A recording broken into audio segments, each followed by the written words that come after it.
In the last 30 years, Ireland has become really rich. According to the IMF, in 2023, Ireland's GDP per capita was $145,000, making it the richest country not just in Europe, but in the entire world, a figure more than triple that of its nearest neighbour, the United Kingdom. This places it ahead of countries like Singapore, Luxembourg, and even Switzerland. But if you tell that to people living in Ireland, they may feel a little different. Average incomes, that is what people take home each year, are actually €41,000. That's less than a third of the $145,000 per person stated by the IMF, and places it more in line with countries like France and Italy. This is of course a massive improvement from 3 decades ago, but the country is by no means as rich as some people seem to think. Ireland is in the midst of a severe housing crisis with record levels of homelessness and emergency housing provisions. Last year, in a country of 5 million people, there were only 959 homes to rent. And a survey conducted in 2023 found that 7 in 10 young Irish people between the ages of 18 and 24 want to leave the country for a better life elsewhere, a far cry from the economic utopia presented in the media.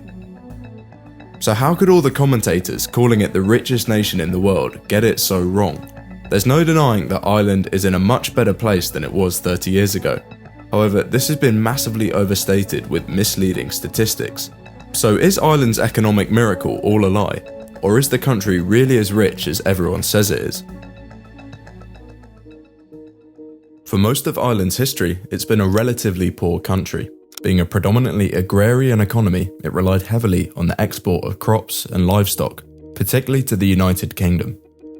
The nation also has a long tradition of people leaving the country for a better life elsewhere.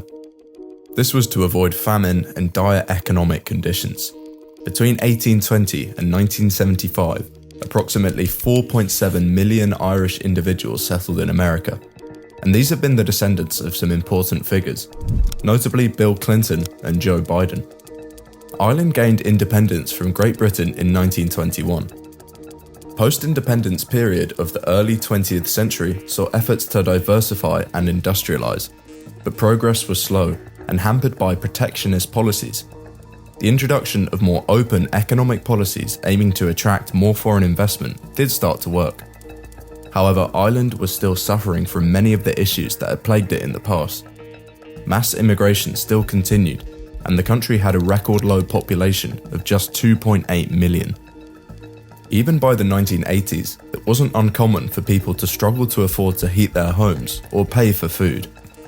But what happened next is when things start to change off the back of some crucial policy reforms. Roughly speaking, there are 3 kinds of policies a country can use to develop. They can liberalise by removing the barriers to economic activity, like high taxes.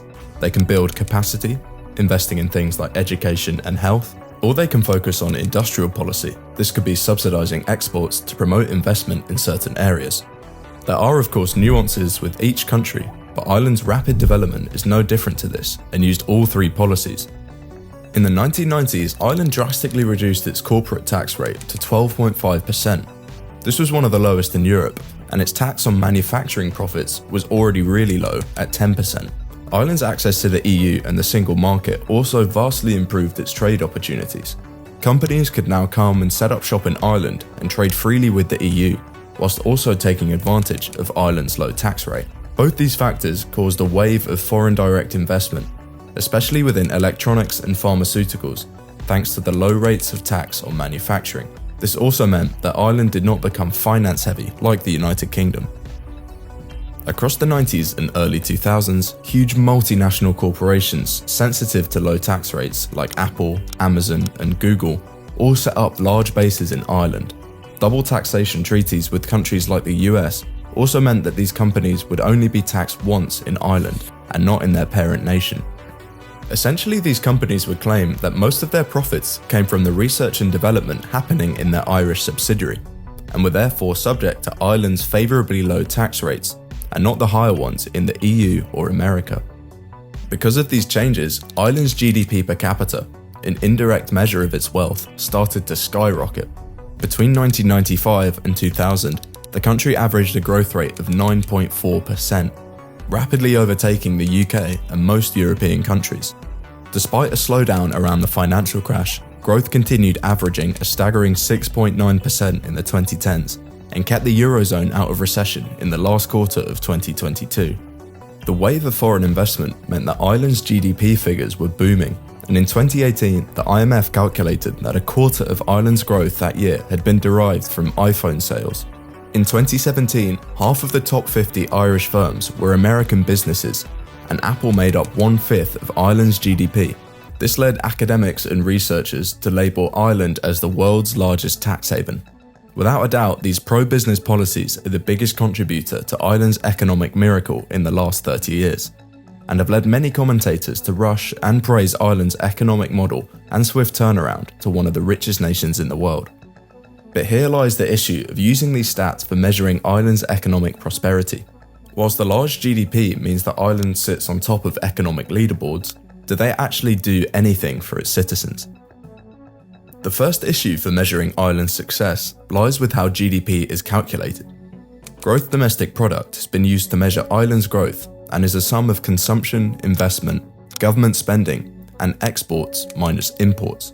However, two of these things, investment and trade balance, have been massively overinflated without providing any real benefit beyond international rankings.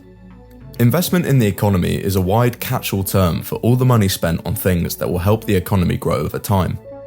In theory, more investment should be good for the economy, as it will help grow and therefore benefit its citizens.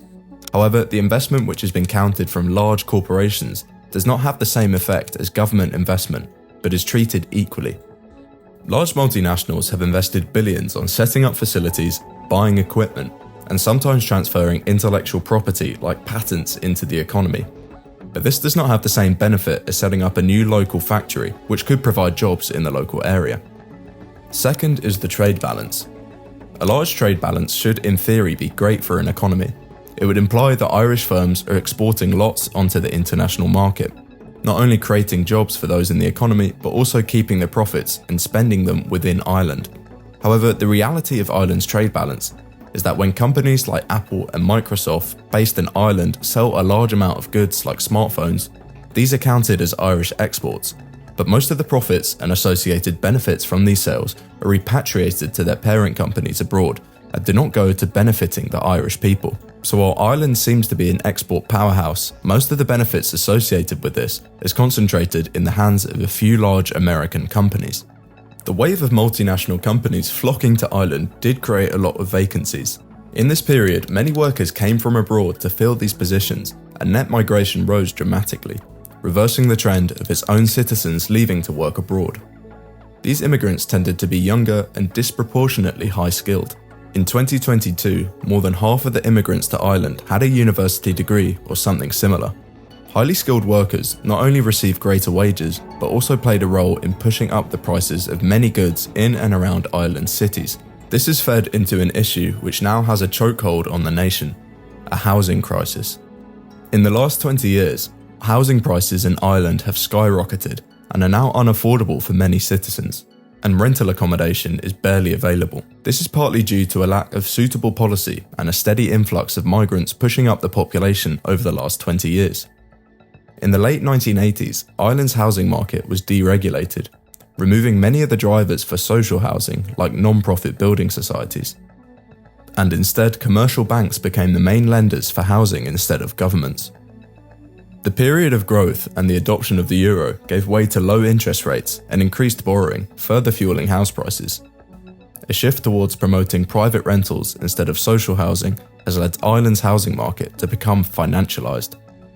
Housing is central to people's fundamental sense of well-being, but this has been undermined and replaced by its treatment as a financial asset, which places its primary value as its use as a commodity exchange for investors. Currently, the Irish housing system is failing to provide a basic necessity of an affordable and secure home to thousands of its households who don't work for a big multinational corporation. Given this stark difference between Ireland's headline economic figures and the reality of life for its citizens, the term leprechaun economics was used by economist Paul Krugman to describe Ireland's tax haven-driven economic data. There are of course other metrics that could be used to provide a more accurate reflection of Ireland's economic state. The first is gross national income, or GNI. This measure excludes profits which go to foreign owners, helping to remove the influence of large multinational corporations on Ireland's inflated GDP figures, allowing for a better measure of growth coming from within Ireland. This of course still has its limitations, as it includes things like capital depreciation, but it still can't get round the large companies who are now headquartered in Ireland and provide little benefit to the economy. In order to overcome this, Ireland introduced something called GNI Star, a measure which excludes these factors to provide a more accurate reflection of the Irish economy. Using this measure, they found that Ireland's economy was significantly smaller than what was being reported worldwide using traditional figures.